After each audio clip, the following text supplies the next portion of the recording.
Hi.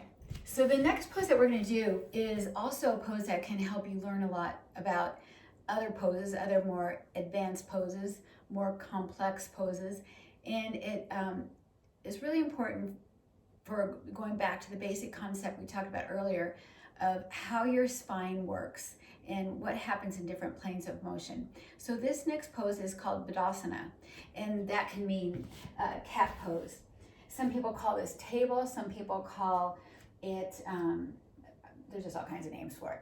Like Sukhasana, there's a lot that you can do with this pose, many ways to make it simpler and also many ways to make it more accessible to people. You'll notice that I'm on my knees and my hands. These are two places that can really end up with injuries in yoga, repetitive stress injuries. So if this bothers your knees at all, I would take a blanket and put underneath your knees. You can just put it like this. More common is the fact that it can hurt your wrists. Okay, so your wrist, if you just think of pressing it back with all the weight of your body, this is what's could be happening in this pose.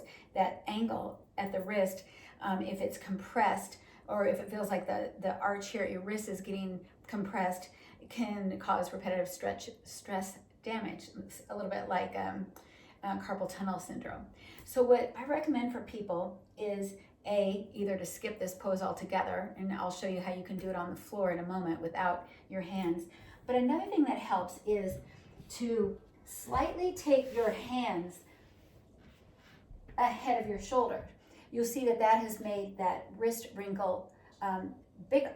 And so there's not as much compression as when it was right underneath like that, okay? So that's one. Another idea is to put your wrist on a blanket like this. This is also gonna give you almost like a little wedge. You can even buy a wedge if you want to put underneath your wrist. And then another thing that's really important about this hand situation is basically you wanna feel a little bit like when you're in this shape, your hands are somewhat spinning outward like this, okay? So it's not that they're gonna look like they're spinning outward, but when you put your hands down, I'll walk back a little bit. When you put your hands down, you wanna feel a little bit of the energy. I'll take my hand to my arm, that you feel it moving out like this a little bit. You'll notice my index finger lifted up, so then you can just kind of feel that energy moving back down to provide stability.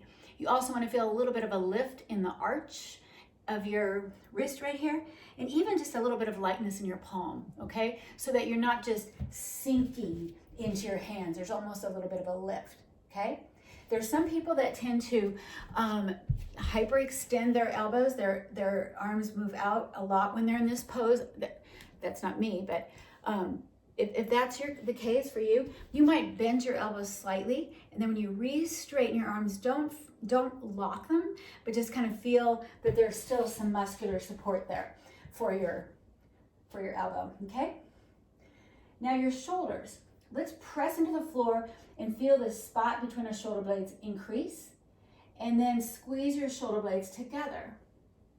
Now see if you can find the in-between. I mentioned this in the other videos. There's a term called neti-neti, which means not this, not that. So when you squeeze your shoulder blades together, you're kind of checking out how that feels, and you press apart, you check out how that feels. See if you can bring them right into the middle, okay? So that's neutral. Same with my pelvic girdle. If you visualize your spine, just like it was when we were seated, you can tip your pelvic girdle forward, or you can tip your pelvic girdle backward. So you can see these parts of your body can move independent, your pelvic girdle and your shoulder girdle, okay? Then after you've been there for a while, no matter what, get up and kind of feel like you're drying your hands. Shake them out a little bit, because that'll help dissipate the tension on your wrist. Come back down, and we're gonna do just a little bit more work with this.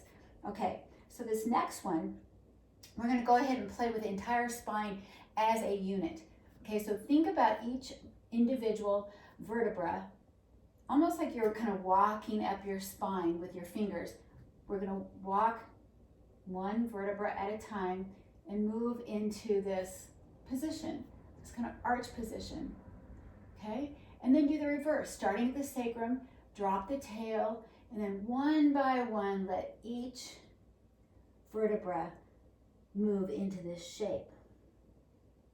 And then you can repeat that a few times. Forward pelvic tilting, backward pelvic tilting. There's actually a biomechanical name for this. The forward pelvic tilt is called anteversion. The backward pelvic tilt is called retroversion. And then go ahead and come back again and shake out your wrists a little bit. So that is a basic shape to, as I said, jump off from for lots of different things. I'm going to show you some of those things right now. So the very action of going into forward and backward pelvic tilt is awesome. Independently moving the shoulders and the pelvic girdle is awesome. Just provides you a lot of information. You can really feel what's going on in your body. One of my favorite things to do with this pose is to work on our core strength a little bit. And you can do it like this. You extend that one leg back. I've got my left leg back. And then lift it up. Now, when you lift your leg up, your body's going to start doing a little inner dance. It's going to start coordinating which muscles want to contract and which ones should relax, okay? So kind of let that happen. Then take your right arm out as if you're shaking hands. And then we're going to take both arm and leg from the midline out. So I'm going to move my right arm to the right, my left leg to the left. And you'll notice your body starting to wobble and shake a little bit like that. Okay, that's just your body tapping in again to its own ways, its proprioception, its own ways of finding stability, finding homeostasis, finding that balance of sthira and sukha, okay? So out and out. And then what I like to do is come back in with my hand and then bring my left leg all the way over to the right and look over my right shoulder at my left heel. That way you get that little extra bonus of a side stretch there on the left side, okay? So we'll do the other side. We take it out, hand out, left arm out, right leg out. Let your body find homeostasis.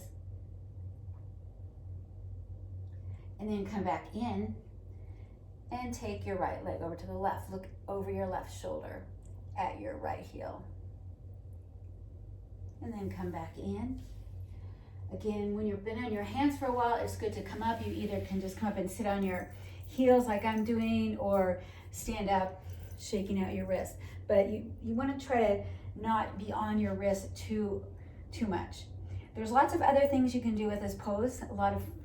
Lots of things I'm sure you've seen. Taking the leg out and in, and out and in. And you can even involve your other arm, and in, and out and in. Do it even on both sides. Inhale, stretching out. Exhale, coming in. You don't have to add the breath like that. I think especially when you're teaching people for the first time that are new to yoga, it's good to tell them to breathe, but if you get too dictatorial about it, like you have to do this when you're inhaling and that when you're exhaling, it can cause some dizziness and nausea and stuff like that. It gets kind of stressful. Another great thing for this pose is to take it into a twist and just feeling the spine moving into this easy twist. Again, this can be taken more dynamically, coming up and out, or slower. So the release valves in this pose, again, the places that can cause people issues are if people are super bendy and maybe lack some stability in the core strength in the front, they can tend to overdo this curve or this curve in the neck. So again, we refer back again to those bandhas.